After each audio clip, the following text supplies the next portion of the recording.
জাতি, ধর্ম, বর্ণের ঊর্ধ্বে সম্প্রীতির বার্তা দিয়ে কেশিয়ারিতে স্বাধীনতা দিবস পালন। সম্প্রীতির বার্তা দিয়ে ৮০তম স্বাধীনতা দিবস পালন করল শিলভদ্র টিচার্স ট্রেনিং ইনস্টিটিউট। শনিবার পশ্চিম মেদিনীপুরের কেশিয়ারিতে পড়ুয়াদের অংশগ্রহণে আয়োজিত হল বর্ণাঢ্য শোভাযাত্রা ও সাংস্কৃতিক অনুষ্ঠান। স্বাধীনতা দিবস উপলক্ষে স্কুল ও কলেজের পড়ুয়াদের হিন্দু, মুসলিম ও খ্রিস্টান ধর্মের প্রতীকের সাজে সাজিয়ে শোভাযাত্রার আয়োজন করা হয়। কলেজ প্রাঙ্গণ থেকে শুরু হয়ে শোভাযাত্রাটি কলাবনী পর্যন্ত যায়।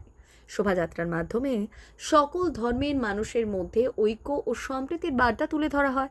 এরপর কলাবনীতে পড়ুয়াদের নিয়ে বিভিন্ন সাংস্কৃতিক অনুষ্ঠানের আয়োজন করা হয়। মূকাভিনয়, নাচ, গান সহ একাধিক পরিবেশনা ছিল অনুষ্ঠানের অন্যতম আকর্ষণ। পড়ুয়াদের পরিবেশনায় মুখরিত হয়ে ওঠে গোটা এলাকা।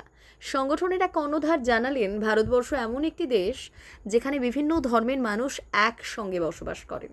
তাই স্বাধীনতার ৮০তম বর্ষপূর্তিতে জাতি, বর্ণ ও ধর্মের বিভেদ ভুলে সকলের মধ্যে ঐক্য ও সম্প্রীতির বার্তা পৌঁছে দেওয়াই ছিল এই অনুষ্ঠানের মূল উদ্দেশ্য।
लाल बार की 80तम स्वाधीनता दिवस की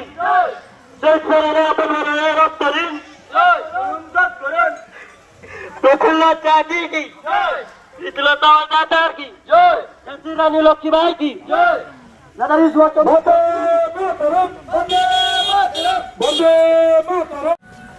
আজকে ৮০তম স্বাধীনতা দিবস উদযাপন শিলভদ্র ইনস্টিটিউট এবং শিলভদ্র টিচার্স ট্রেনিং ইনস্টিটিউটের পক্ষ থেকে।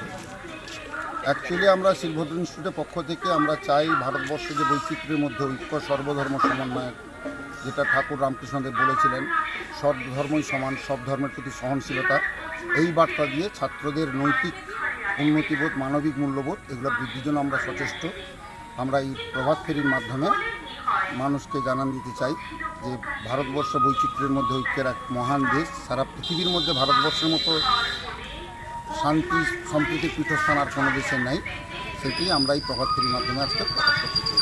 কী নাম আপনার? সুদীপ রায়।